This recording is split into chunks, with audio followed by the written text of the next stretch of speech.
시편 34편 1절부터 22절까지 교독하겠습니다. 시편 34편 1절부터 22절 1절부터 교독합니다. 내가 여호와를 항상 송축하며 내 입술로 항상 주를 찬양하리이다.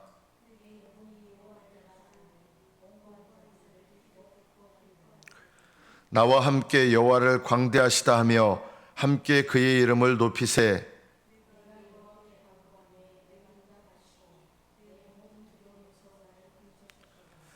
그들이 주를 앙망하고 광채를 내었으니 그들의 얼굴은 부끄럽지 아니하리로다.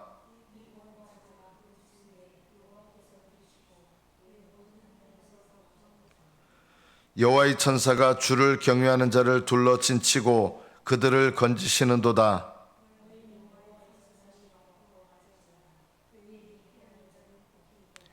너희 성도들아 여호와를 경외하라.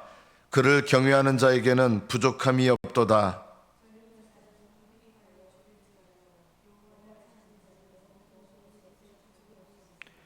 너희 자녀들아 와서 내 말을 들으라. 내가 여호와를 경외하는 법을 너희에게 가르치리로다.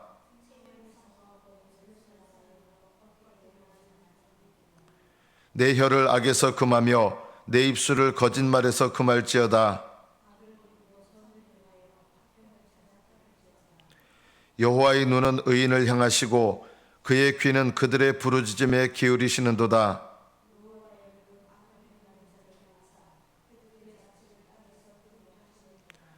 의인이 부르짖음에 여호와께서 들으시고 그들의 모든 환난에서 건지셨도다.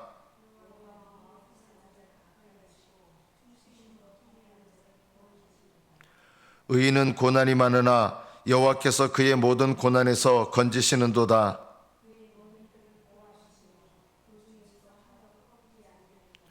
악이 악인을 죽일 것이라. 의인을 미워하는 자는 벌을 받으리로다.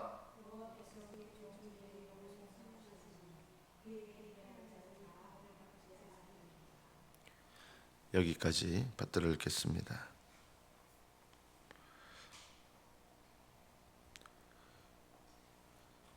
오늘 이 본문 시편 34편에 표제가 있습니다.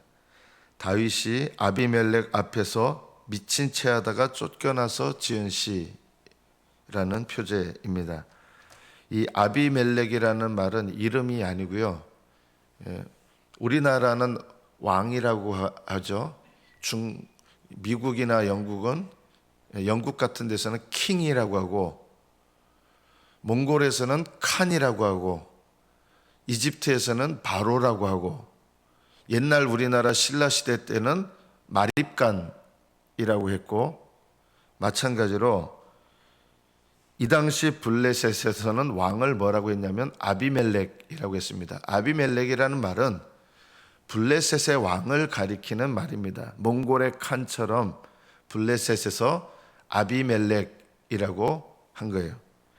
이 아비멜렉의 이름은 뭡니까? 아기스입니다.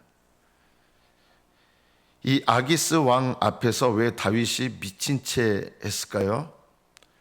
사울 왕에게 쫓기다가 결국은 인간적인 생각으로 피하려고 간 곳이 어디냐면 이스라엘의 적군인 블레셋에 이제 자기가 투항을 해서 아기스의 신하가 되는 방법밖에 없겠다 이 생각을 한 거죠. 인간적으로. 그래서 아기스에게 신하가 되려고 찾아갔는데 이 아기스의 신하들이 다윗을 향해서 뭐라고 하냐면 사울은 천천히고 다윗은 만만이고 그런 사람인데 사울 왕보다 블레셋 사람들이 보기에는 다윗이 더 왕 같아 보이는 거예요. 그래서 이런 사람이 우리나라에 와가지고 뭘 하겠습니까? 결국 우리나라 멸망시키지 않겠습니까? 제 발로 걸어 들어왔으니 죽여버리십시다 이렇게 한 거예요. 그러니까 이거는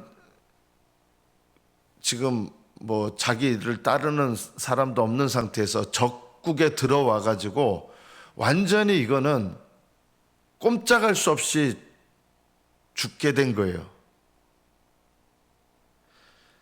자, 지금 이런 상태에서 다윗이 도망갈 수 있는 유일한 방법이 뭔가, 이때 다윗의 마음의 상태가 뭐냐면요, 너무나 절박한 거예요. 이거는 도망갈 수 있는 상황이 아니에요. 어떤 거짓말도 통하지 않아요. 변명도 통하지 않아요. 이제 죽이려고 도움을 구하러 갔는데 거기서 이제 죽게 생긴 거예요. 이 절박한 가운데서 이 다윗이 오늘 본문에 보면 4절에 내가 여호와께 간구하며 내게 응답하셨다 그랬는데 간구했을까요? 이 상황에서 다윗이 하나님께 기도할 수 있었어요? 여러분, 기도하는 소리를 입 밖에 낼 수가 없는 상황이에요, 지금. 어떻게 간구했을까요? 입으로 소리를 내지 못했어요. 이 상황에서는요. 어떻게 간구했을까요? 절박하게 마음속으로 부르짖은 거예요. 그냥 기도할 게 생각이 안 나가지고 가만히 있는 게 아니라, 그게 아니라 입으로 소리를 낼 수 있는 상황이 아닌 거예요. 하나님의 도움을 구하는데 지금 마음속으로, 소리는 겉으로 내지 않지만 마음속에서 계속 말하고 있는 거예요. 절박하게 말하고 있는 거예요. 하나님, 나를 불쌍히 해달라고. 이 상황에서 제가 어찌할 방법이 없습니다. 계속 이 마음속에서 맹렬하게 부르짖었던 거예요. 이게 여기서 말하는 간구예요. 이 간구라는 말은 원문을 보면요, 뭐 기도했다, 소리내서 하나님께 구했다, 이런 원문이 아니라 다라쉬라고 하는 말입니다. 이게 무슨 말이냐면, 뭐 잃어버린 물건 찾을 때 찾는다는 뜻이에요. 찾는다. 다윗이 하나님께 간구했다라는 말이 뭐 소리내서 기도했다는 뜻이 아니라, 이 절박한 상황 속에서 다윗이 하나님 앞에 절박하게 하나님만 찾은 거예요. 도와달라고. 하나님밖에 방법이 없는 거예요.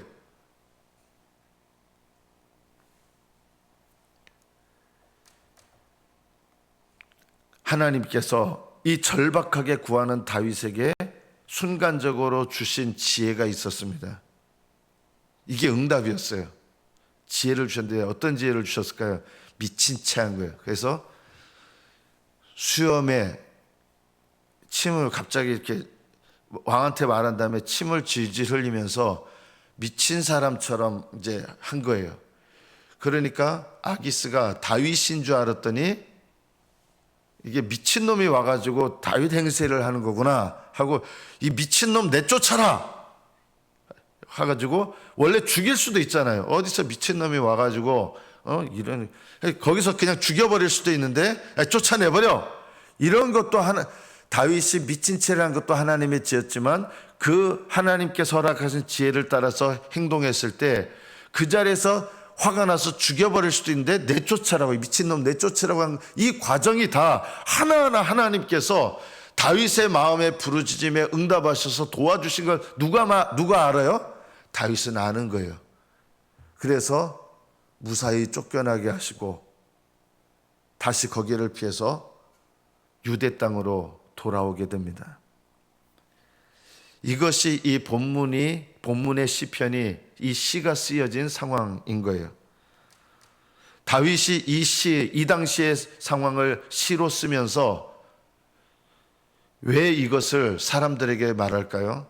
우리에게 다윗처럼, 다윗이 자기가 잘못해가지고 완전히 어려운 상황이 됐어요. 우리도 그럴 때가 있잖아요.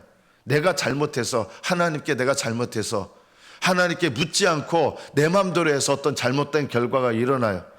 내가 하나님의 뜻을 어겨서 내가 잘못해가지고 어떤 도저히 피할 수 없는 어떤 위험한 상황에 내가 처했어요. 그럴 때 우리가 뭘 해야 되느냐? 이거는 내가 하나님 앞에 불순종해서 잘못했으니까 내가 그냥 다 겪어내야 됩니다. 이렇게 하지 말라는 거예요. 하나님 앞에 내가 불신앙과 불순종으로 잘못해서 도저히 피할 수 없는 이런 상황에 내가 처했다 할지라도, 다윗이 이 상황에서 그래도 하나님 앞에 하나님을 찾은 거예요. 왜요? 찾을 분이 하나님밖에 없는 거예요. 하나님께 불순종하고 하나님께 묻지 않아서 이런 상황이 일어나긴 했지만, 이 상황 속에서 그래도 다윗이 의지해야 될 분은 하나님밖에 없으신 거예요. 도와줄 사람이 아무도 없는 거예요. 내 인생 가운데 그 어느 누구도 나에게 도움이 될 수 없는 상황이 있어요. 그럴 때 다윗이 자기가 처했던 이 상황 속에서 하나님께서 자기를 버리지 않으시고 자기의 이렇게 하나님을 간절하게 절박하게, 겉으로는 미친 척하면서 속으로는 뭘 하고 있는 거예요? 하나님을 찾으면서 하나님 도와달라고, 하나님 도와주세요. 얼마나 절박한 마음으로, 겉으로는 미친 척하는 그 가운데서 속으로는 절박하게 하나님을 부르짖고 찾는 거예요. 이런 가운데서 이 경험을 사람들한테 말하면서 어느 누구도 도와줄 수 없는, 그리고 그 상황이 나의 불신앙과 잘못 때문에 왔다 할지라도 그래도 하나님을 찾아야 된다. 내가 여호와께 간구한다는 게 하나님을 찾았다는 거잖아요. 하나님은 나에게, 너 나한테 기도하지 않았잖아, 네 맘대로 했잖아, 네가 알아서 해. 사람들의 아버지는 그렇게 해요. 그런데 우리 하나님 아버지는요, 이렇게 절박하게 간구할 때 응답하셨고 나의 모든 두려움에서 나를 건지셨도다. 이것이 다윗이 경험했던 고백이에요. 나의 모든 두려움에서 하나님이 건져주셨다. 우리 하나님은 이런 하나님이시라는 거예요. 간구하라는 거예요. 하나님을 찾으라는 거예요. 5절에 보면 갑자기 내가 주를 앙망하고 이렇게 해야 되는데 5절에 주어가 갑자기 바뀌어요. 그들이 주를 앙망하고 광채를 내었으니, 여기 왜 갑자기 그들이 누굽니까? 다윗은 지금 이 시를 쓰면서 자기와 같이 절박한 이런 상황 속에서 하나님을 찾고 하나님 의지하는 사람들, 그들을 동시에 생각하는 거예요. 나도 건지신 하나님께서 하나님은 그들도 건지신다는 거예요. 다윗과 똑같이 절박한 상황 속에서, 아무도 도울 수 없는 상황 속에서 하나님을 찾는 사람들, 이런 사람들이 그들이에요. 그들이 주를 앙망하고 간절하게 바라보는 거예요. 앙망한다는 거는 원래 영어로 하면 룩이에요. 바라보는 건데 그냥 보는 게 아니라 절박하게 하나님의 도우심을 바라보면서 우리 영혼이 하나님을 찾는 거예요. 하나님을 간절히 바라보는 거예요. 누군가 나한테 절박할 때 도움을 주는 사람을 바라볼 때 어떻게 바라봅니까? 그분밖에 나에게 도움을 줄 수 있는 분이 없어요. 그러면 어떻게 바라봐요? 정말 그분을 바라보면서 절박하게 바라보잖아요. 여기서 앙망한다는 게 바로 그런 뜻이에요. 주를 앙망하니까 광채를 냈다는 말이 뭐예요? 빛이신 하나님께서 나에게 빛을 비추셔서 응답하셨다는 거죠. 나의 모든 캄캄한 어려움 가운데, 이게 빛이 아무것도 안 보이는 어둠 속에서 주님을 바라보니까 주님께서 이 캄캄한 어둠 가운데 있는 나에게 응답하시고 이 어둠을 밝히셨다는 거예요. 그들이 주를 앙망하고 광채를 내었으니 그들의 얼굴은 어떤 얼굴이에요? 하나님을 절박하게 바라보고 찾는 얼굴이에요.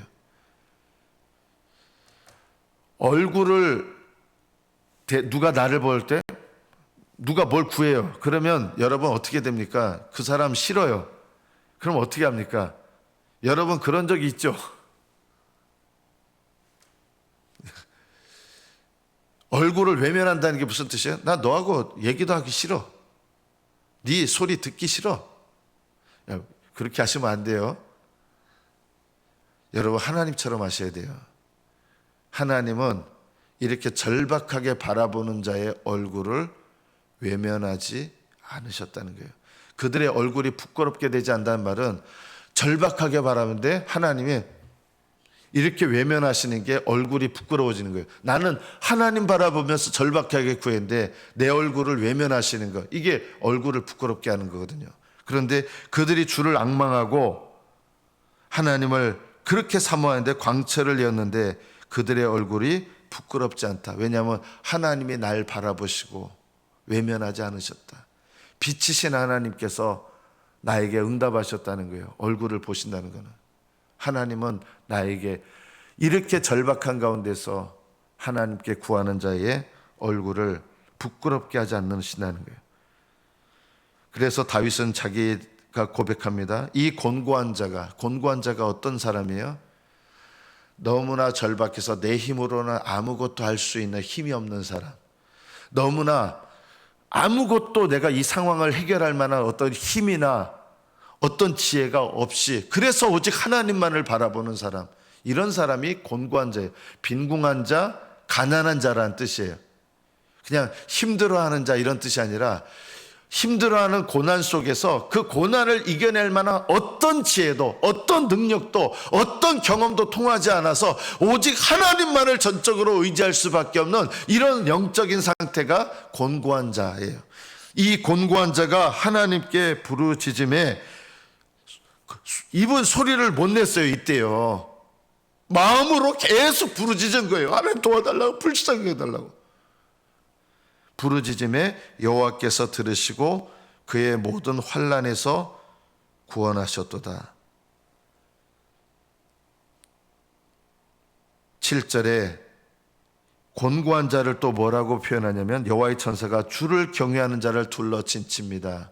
주를 경외하는 자가 누구예요? 여러분 기억하십시오. 하나님을 경외한다는 게 뭐냐? 곤고한 심령으로 하나님을 찾는 사람이 하나님을 경외하는 사람이에요.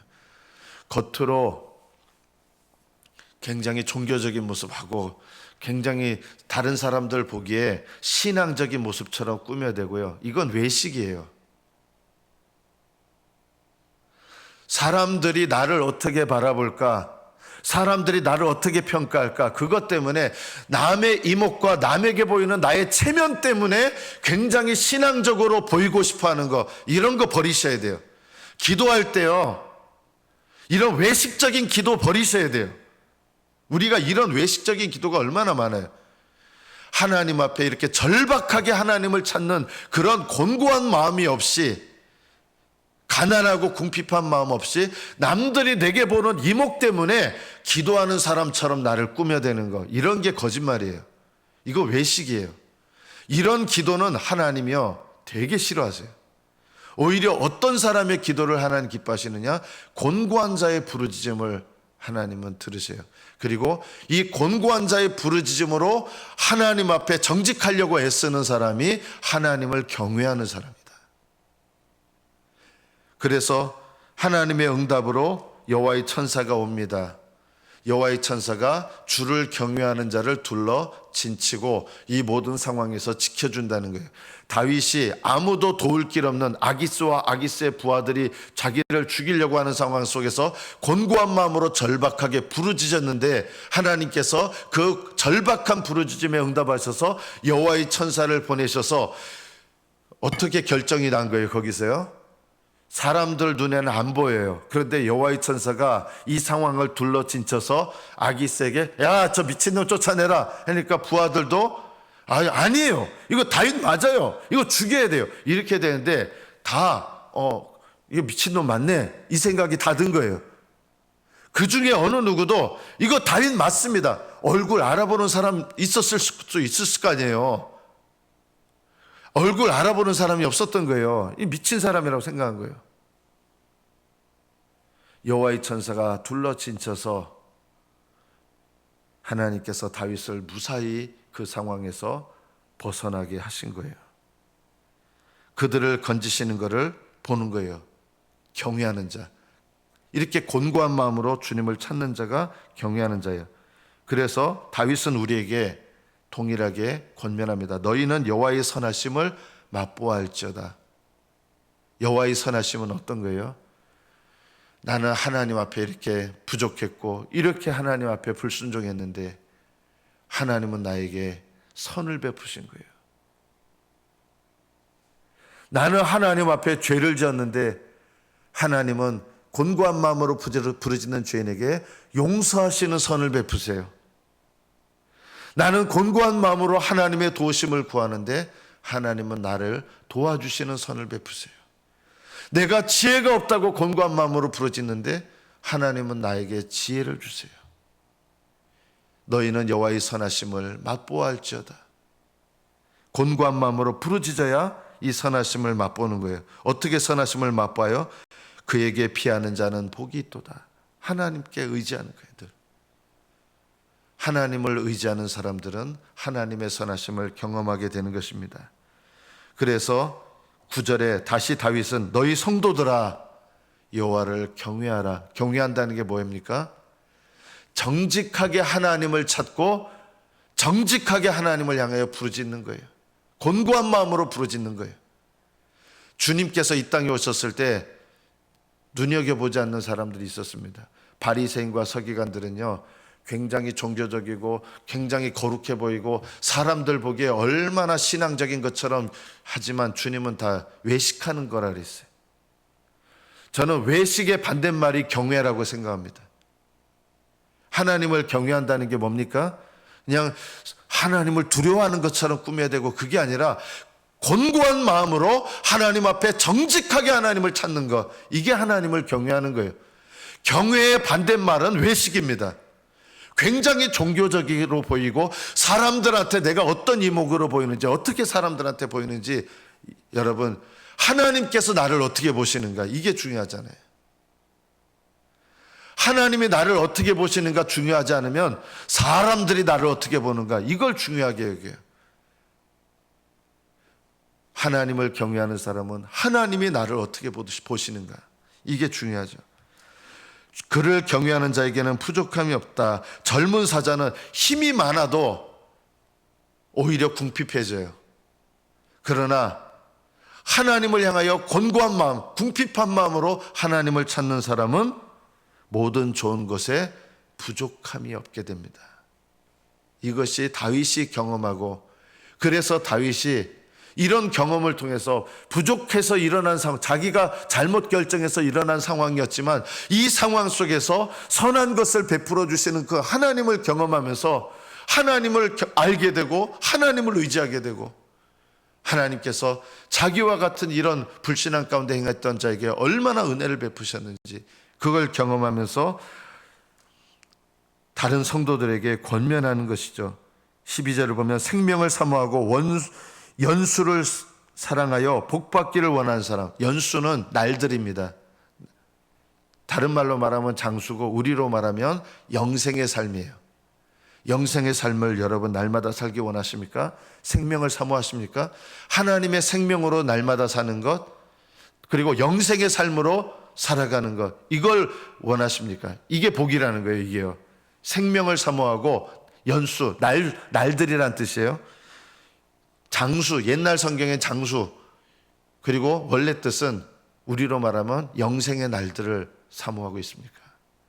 날마다 하나님의 생명으로 살고 날마다 영생의 삶을 살아가는 것, 이런 복받기를 원하는 사람이 누구뇨? 뭘 해야 되는 거예요? 내 혀를 악에서 금하고, 내 입에서 불신앙의 말들 말하는 거 삼가하고, 또 뭘 삼가하라는 거예요? 거짓말하지 마라, 하나님 앞에. 여러분, 곤고한 사람은 곤고하게 부르짖잖아요. 그런데 우리는요, 거짓말해요. 문제가 없는 것처럼. 사람들 눈치 살펴가면서 기도하는 것도요, 남들이 내 기도하는 거 어떻게 생각할까, 그게 중요한 거예요. 외식하는 사람들은요. 그래서 외식하는 사람들은 기도할 때 뭘 하게 되는 거예요? 거짓말하는 거예요. 정직하지 못한 거예요. 내 혀를 악에서 제하고, 남들 비난하고, 남들 원망하고, 남 욕하고. 여러분, 기도하는 사람들은 이거 하지 말라는 거예요. 또 거짓말하지 말아라. 사람들을 의식해서 거짓말하고 외식하지 마라. 정직하게 하나님 앞에 구하고, 죄를 지었으면 정직하게 회개하고, 내가 아무것도 없으면 정직하게 곤고한 심령으로 부르짖어야 되는데, 그냥 남들 보기에 남들 이목을 따라서 신앙생활하고 기도생활하니까 그냥 거짓말 기도를 하는 거예요. 그렇게 하지 마라. 내 혀를 악이 내 입에서 나오지 못하게 하고 거짓말하지 마라. 다윗은 우리에게 이렇게 권면합니다. 마지막으로, 여호와의 눈은 의인을 향하신다. 의인이 누굽니까? 죄 안 짓는 사람이 아니라, 성경에서 말하는 의인은 곤고한 심령으로 하나님을 의지하고, 또 하나님을 알면서 하나님과 친밀하고 또 하나님을 사랑하는 마음으로 하나님께 순종하는 사람, 결국 믿음으로 회개하고 믿음으로 살아가고 믿음으로 순종하는 사람이 의인이에요. 이런 의인의 간구에 하나님은 귀 기울이신다. 의인이 되시라는 겁니다. 믿음의 사람이 되라는 겁니다. 여호와의 얼굴은 악을 행하는 자를 향하여 그들의 자체를 땅에서 끊으려 하시는도다. 의인이 부르짖음에, 믿음으로 사는 사람이에요. 의인은요, 죄 안 짓고 사는 사람이 아니라, 물론 죄 짓지 마셔야 됩니다. 그러나 의인은 믿음으로 사는 사람이에요. 이런 사람이 하나님께 부르짖을 때 하나님은 들으시고 환난에서 건지신다. 마음이 상한 자를 가까이 하세요. 마음이 상한 자가 뭐예요? 지금 이 상황에서 내가 곤고한 거예요. 마음이 상한 자는 정직하게 하나님 앞에 부르짖는 거예요. 충심으로 통회하는 자를 구원하신다. 아까 죄를 지었을 때 우리가 뭐 해야 돼요? 회개하잖아요. 진정으로 회개하는 사람을 구원하세요. 이런 사람이 의인이에요. 충심으로 통회하는 자가 의인이에요. 곤고한 마음으로 부르짖는 자가 의인이에요. 또 종의 마음으로 하나님을 섬기려고 하는 자가 의인이에요. 이런 사람들의 간구에 하나님은 들으신다. 그 모든 고난에서 건지시고 모든 뼈를 잃어버리지 않도록, 꺾어지지 않도록 하나님 지켜주신다. 마지막 22절에 보면 여호와께서 그의 종들의 영혼을 속량하시나니 그에게 피하는 자는 다 벌을 받지 아니하리로다. 여러분 기억하십시오. 하나님은 의인의 간구에 귀 기울이십니다. 어떤 사람이 의인입니까? 곤고한 심령, 절박한 심령으로 하나님을 찾는 사람, 그리고 거짓말을 하지 아니하고 솔직하게 죄를 고하며 하나님을 의지하는 사람, 그리고 하나님의 은혜를 감사하면서 종의 마음으로 하나님께 순종하는 사람, 이런 의인의 간구에 하나님은 귀 기울이십니다. 하나님 앞에 이런 의인이 되시고 이런 의인의 간구로 하나님 앞에 부르짖으시는 저와 여러분 되시기를 축복합니다. 기도하겠습니다.